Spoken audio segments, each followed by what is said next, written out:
Look, I never let my head drop. Never let the bread stop. I'm only judge, so I ain't worried about a deadlock. Sleeping on steel, you don't never hear the bed rock. Sleep with no pills, I had that 10 in a headlock. I never let that shit get the best of me at all. Veer to the gristle, I don't know nothing but ball. Bruh told me keep my head up. Every time I call, tell him I'm in this bitch riding. I don't never let it fall. Look, I never let the pain show. My head never hang low. My bitch was an angel. Her fitted was her halo. I laid up in the cell, real life. No game show. Ain't nobody straight, bitch. I'm knowing how the game go. I'm solid. I don't need a squad or no partners. My ego 1,000. I wouldn't say I'm modest, but I'm honest. I could have spent them 8 years in college, but I kept it 100. I ain't talk. Pay homage. Chat Arms TV. We got the man here, CO Cakes, man. What's happening? What's happening? It's been a while. I'm back, man. It's been a while since me and him have linked up.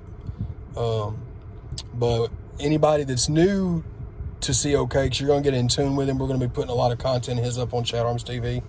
If you are familiar with CO Cakes, a lot of people have been wanting him to get back into the music, and that's what he plans on doing. But these are just going to be like the normal Chat Arms TV interviews where we sit and talk with him and just kind of get some insight on him and who he is, and then like maybe parts of his life, what he's been through, things like that.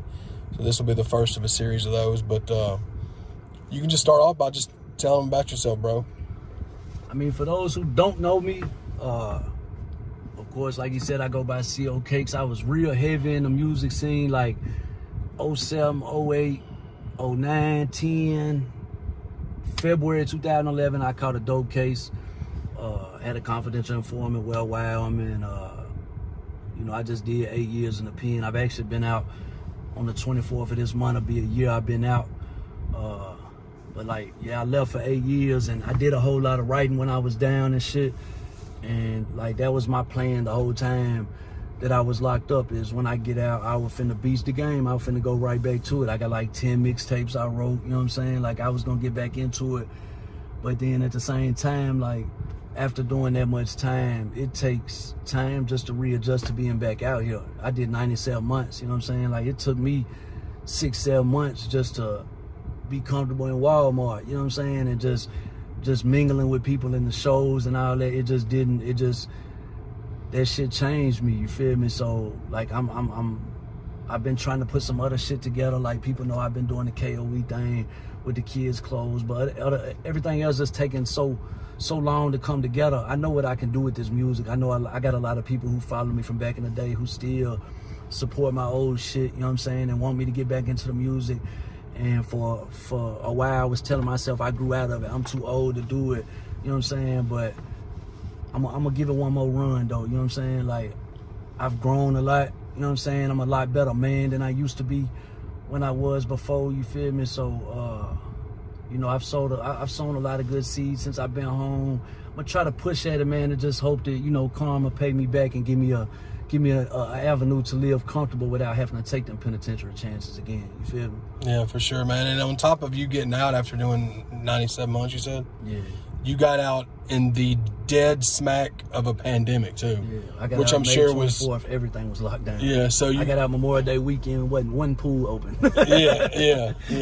So I'm sure that was something else too that nobody had to deal with, and then that's right. Something else on top of it too. But you want to tell them a little bit about like your origins, like where you got started at, where you're from, stuff like that? I mean, I'm really all over South Nashville, Antioch, you know what I'm saying? Mm-hmm. Like Bell Road, Haywood, Hardin Place, Murfreesboro Road. I'm all over it, you know what I'm saying? Antioch, yeah. Bell Road, South Nashville. That's why I was really pushing that before. That's where I really that's my stomping grounds. No, for sure. Back in the I remember back in the day, yeah. Man. But absolutely. I mean, as a child, I really don't have no one neighborhood to claim as a child, because a lot of my childhood, I was homeless. I was living in cars. I was living in domestic violence shelters. You know what I'm saying? I never finished a year of school at the same school until I was in my second year of 9th grade.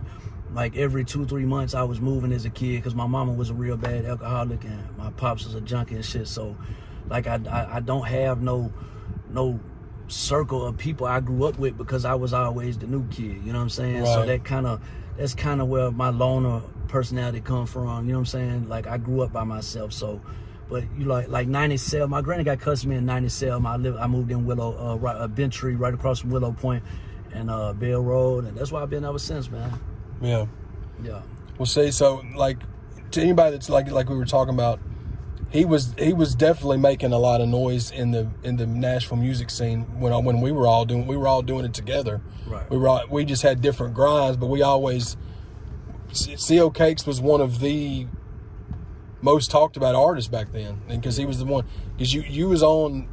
Nobody had a hustle like you did, bro. I mean, you Right. with this, with the music and I was gorilla with it though. I kept sure. that shit in folks' faces, and it's like now it's a little different for me because then I was caked up. You feel me? Like I had plenty of bread to spend on this shit, and anybody who fuck with this shit know this shit take money. You feel Absolutely. me? And I don't have that bread now. You feel me? But I'm free, and I'm in a lot better headspace, and I'm not gonna take penitentiary chances to get that money. You feel me? So like now I'm gonna do as much pushing as I can, but I can't promise I'll be in y'all face like I used to.